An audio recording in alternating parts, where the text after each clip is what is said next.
Welcome back to the Ultimate Cleveland Sports Show. McNuggets, Bill Barnwell, what do you got going on for these trades? Give us a parameter so we know what we're talking about.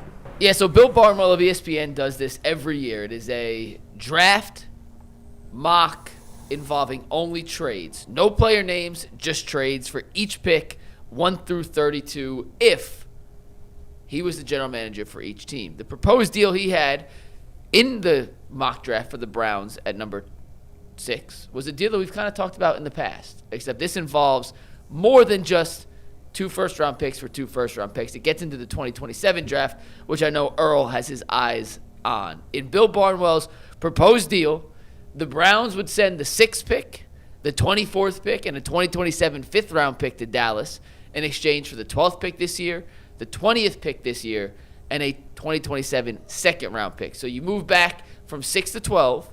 The Browns would move up, though, from 24 to 20 and get a second-round pick next year in exchange for a 5th-round pick next year. Guys, what do you think about this proposed deal from Bill Barnwell's new all-trade mock draft?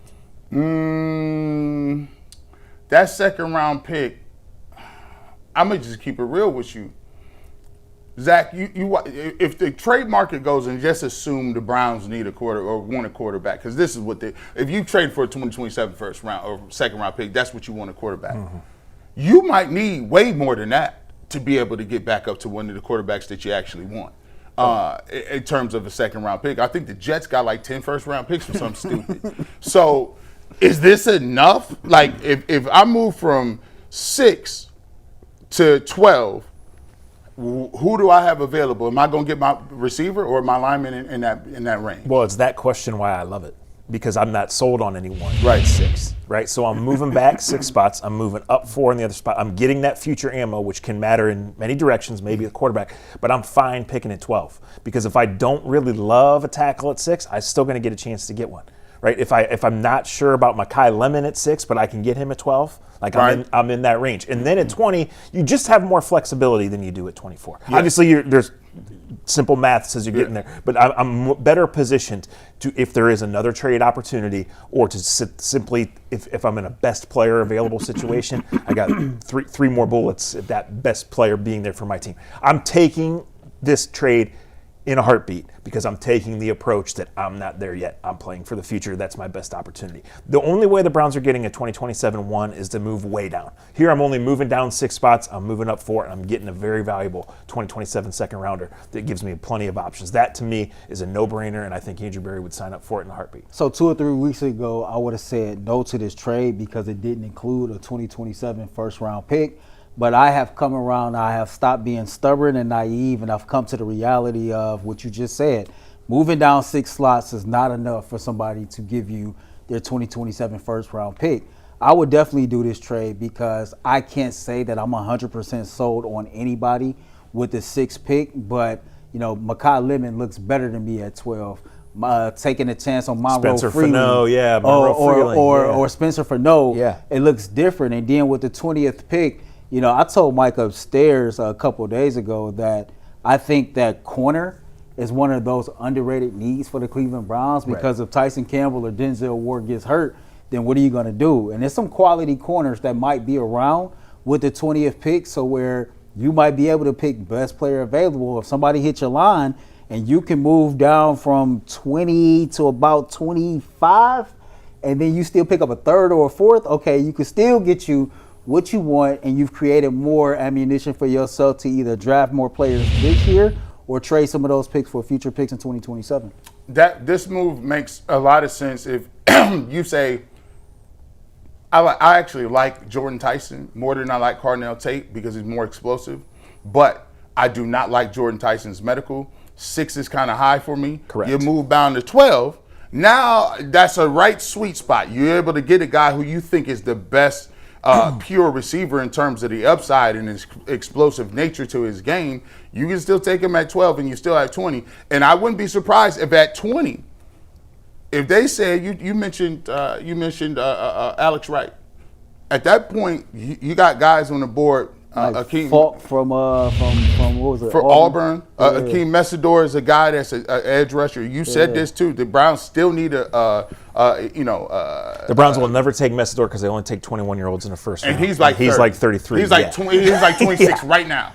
But corner, you do mention. Yeah, you open it up to best player available scenario. Yeah. Here's the other reason I do this, and I'm sort of joking, but I mean this. If Dallas calls me and offers me this trade, I'm accepting it for the reasons we already went over, and I want to be on their good side. You know why? When Dallas starts 3-1 this year and Jerry loses his mind and calls back for Myles Garrett, I want to be on his good side because I'm asking for everything. I want every pick you got, Jerry, for the future, and we will send Myles home. You bring up Jerry Jones, and I have said this before. I don't know if it's because I watched that documentary on Netflix, but that last episode and the last 10 minutes, and you hear Jerry Jones get emotional and passionate about being up there in age and wanting to win another Super Bowl. You hear his children talk about the mission of, I got to get one more before my dad passes away.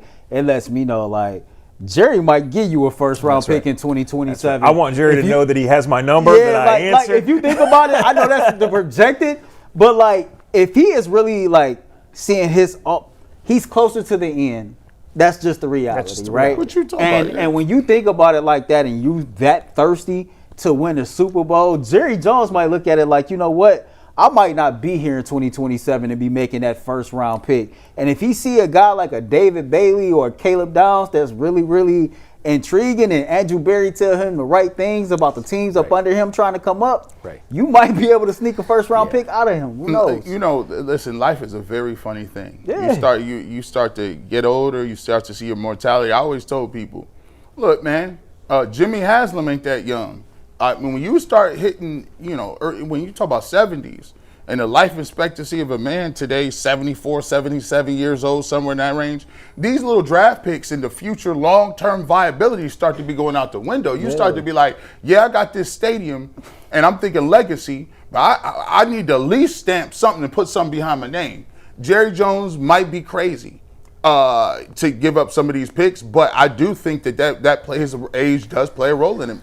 Yeah, I think the question here is, right, who would they want at 6? And I think what the Browns and other teams are dealing with is nobody really knows who's going to go, right? The Jets are going Arvell Reese or Bailey, right? Mm-hmm. They need a pass rusher. They need to fix their defense. But 3, 4, 5, like, the options are wide open. And especially if it's a one-quarterback draft. Yeah, and then who really values Caleb Downs or Jeremiah Love or Carnell Tate? We don't know. I think if the Browns are sitting there and Carnell Tate doesn't go, they're going to take Carnell Tate. But I don't know that's how I read it right now. But I can tell you from talking multiple teams last week, they're not sure how to read it on how it's going to go and who's going to be available and then what the appetite would be for teams to move up. Big Nuggets. If this deal is offered to me and I'm Andrew Berry, I'm accepting immediately before they can change their mind. 2 reasons.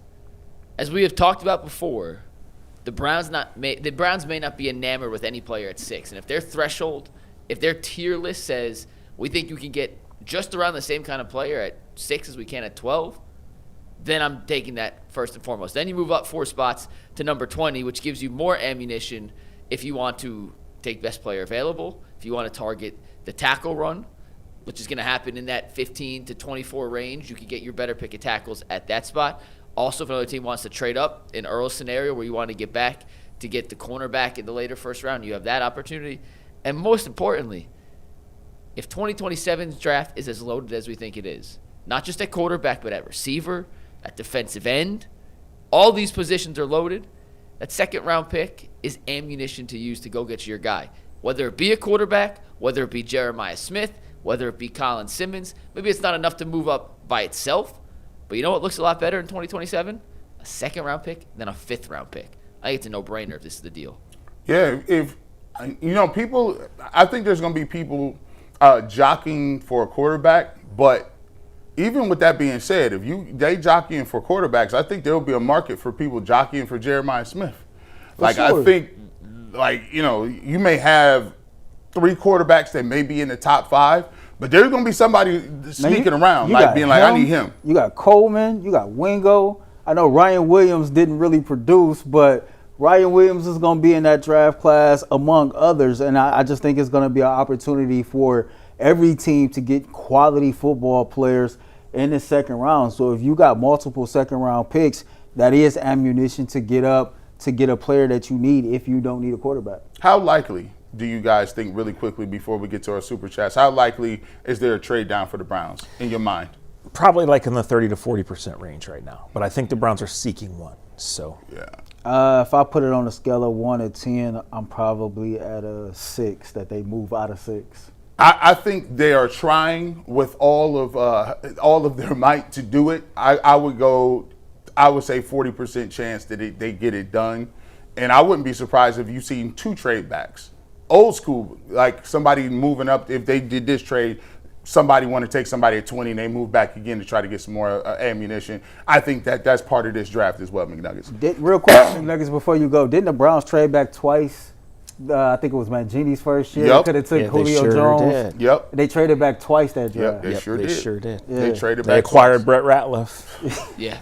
I'm with you guys. I think they're trying to trade back. I'm not sure there's a partner. I go a little lower on the percent just because I think there's a bunch of teams in the top 5, top 6 trying to move back. I'd give it a 20% chance. Real quick, on this deal, we put in the poll, would you make it? Over 300 votes, a dead even 50-50 split, which goes to show you. Shows you that Everyone's half the looking at this draft population really is stupid. or half the population is tired of taking these L's. When you trade back, Zach ain't mean that. He just playing with y'all. when you trade back, basically, so who said this yesterday? You said basically it's like telling your kids, hey, I know December 25th is coming around. Them presents, we ain't opening presents in this household to January 11th. You're like, what? Nah, bro. I know some of the fans feel like we are enamored with the whole picks. trade back thing, but that's just how I see it. I could be totally wrong, but that's just how I see it, at least for this year. McNuggets. All right, 2 super